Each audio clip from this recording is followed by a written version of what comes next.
Selamat datang kembali di pembahasan mendalam kita. Oke, kali ini kita mau lihat lebih dekat ya beberapa laporan berita soal operasi penertiban Satpol PP. Iya, ini yang di Blok M Jakarta Selatan itu kan ya, yang baru-baru ini rame. Betul, sumber kita murni dari artikel-artikel berita yang udah beredar. Jadi misi kita hari ini simpel aja. Kita coba pahami apa sih yang sebenarnya terjadi menurut laporan ini, terus kenapa, dan apa poin penting yang bisa Anda ambil, gitu. Oke, siap. Mari kita bedah. Siap. Sumber-sumber ini, kalau saya lihat memang ngasih gambaran soal tindakan penegakan aturan ya. Spesifiknya Perda, Peraturan Daerah, dan ini sebagai respons katanya sih atas keluhan masyarakat. Oke. Menariknya nanti kita lihat detailnya dan gimana cara informasi ini disajikan di tiap berita. Nah, iya. Intinya kan cukup jelas ya dari semua laporan ini. Satpol PP Jakarta Selatan itu melakukan razia. Targetnya itu mereka yang, ya, diduga sebagai pekerja seks komersial, PSK lah ya, di area Jalan Falatehan, Melawai. Itu dekat Terminal Blok M. Oh, oke. Lokasinya spesifik di situ ya? Iya. Dan pemicunya juga disebut jelas kok, laporan atau ya aduan dari masyarakat. Malah disebut masuknya lewat media sosial, Instagram gitu, yang merasa resah sama aktivitas di sana. Nah, di sini nih mulai ada sedikit variasi. Kalau kita perhatikan detailnya ya, soal waktu dan jumlah orang yang diamankan, itu agak beda-beda tipis antar laporan. Oh iya, beda gimana tuh? Ada sumber yang bilang 2 wanita diamankan Minggu malam, tanggal 8 Juni. Terus ada lagi yang bilang 2 wanita juga, tapi harinya Sabtu, 7 Juni. Nah, satu lagi malang laporin totalnya 3 wanita. Tapi ini selama 2 malam operasi, Jumat 6 Juni sama Sabtu 7 Juni. Wah, kok bisa beda-beda gitu ya? Cuma selisih 1 orang dan hari, tapi kan lumayan juga bedanya. Iya, ini menunjukkan gimana pelaporan sebuah kejadian itu bisa sedikit bervariasi ya detailnya. Meskipun inti ceritanya sama sih. Oke. Kemungkinan besar laporan yang nyebut 3 orang, yang rinciannya 2 di hari Jumat, 1 di hari Sabtu, itu ngasih gambaran yang paling lengkap mungkin, karena mencakup rentang waktu operasi yang lebih panjang. Masuk akal sih. Jadi ini semacam ngingetin kita juga ya, kalau baca berita tuh bagusnya bandingin beberapa sumber kalau bisa, biar gambarannya utuh. Persis, kadang kan kecepatan laporan awal atau fokusnya bisa sedikit beda. Paham. Terus, laporan-laporan ini juga ngutip omongan pejabat Satpol PP kan ya?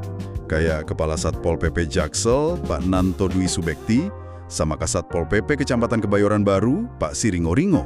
Iya, betul. Mereka dikutip menjelaskan alasannya. Gimana penjelasan mereka? Atau rutinitas, tapi lebih ke respons cepat atas keresahan publik tadi. Jadi alasannya dibingkai sebagai, yaitu tadi, penegakan perda, terus upaya jaga ketertiban umum atau trantibum, dan juga penanganan apa yang disebut penyakit masyarakat.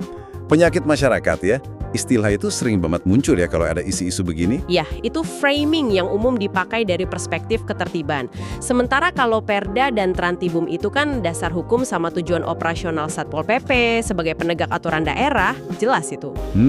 Salah satu pejabat malah dikutip bilang ini semacam peringatan keras. Jadi pesannya jelas, mereka serius mau menertibkan praktek ini dari ruang publik menurut versi mereka ya. Oke. Terus konsekuensinya apa buat para wanita yang terjaring ini menurut laporan? Nah, menurut sumber-sumber Anda ini, wanita yang diamankan, identitasnya tentu aja nggak disebut ya, itu langsung diserahkan ke panti sosial, Kedoya di Jakarta Barat. Oh, ke panti sosial. Buat apa katanya? Untuk proses yang disebut pembinaan lebih lanjut. Ini di bawah koordinasi dinas sosial nanti. Pembinaan ya, kedengarannya formal banget. Ada penjelasan lebih jauh nggak di laporannya pembinaan itu ngapain aja sih? Nah, sayangnya laporannya nggak sampai sedetil itu. Nggak dirinci program pembinaannya kayak gimana. Cuma disebut aja sebagai langkah ya, rehabilitasi sosial standar lah setelah penjangkauan kayak gini. Oke, jadi fokus beritanya lebih ke aksinya Satpol PP sama penyerahannya aja ya? Betul, fokusnya di situ. Tapi ada satu catatan menarik lagi. Salah satu laporan itu nyebut secara spesifik nggak ada muncikari yang ikut ketangkep. Oh iya? Iya, jadi ya mungkin bisa jadi indikasi kalau para wanita ini operasinya mandiri gitu, setidaknya pas razia itu ya. Oke. Poin menarik itu.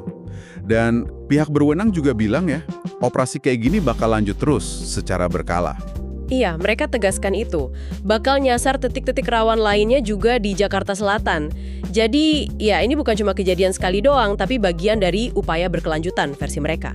Oke, jadi kalau kita rangkum, dari kacamata laporan-laporan ini, jadi gini rangkumannya. Ada razia Satpol PP di Blok M, pemicunya aduan masyarakat, lewat medsos. Terus beberapa wanita diamankan, alasannya penegakan perda, jaga ketertiban umum, sama atasi penyakit masyarakat. Dan mereka diserahkan ke panti sosial buat pembinaan. Betul. Dan ada sedikit variasi data soal jumlah dan waktu antar laporan. Itu dinamika pelaporan awal ya. Sip. Nah, sebagai penutup nih, buat Anda renungkan mungkin ya.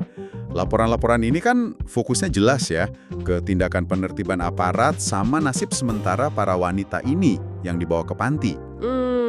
Coba deh kita pikirkan bareng-bareng.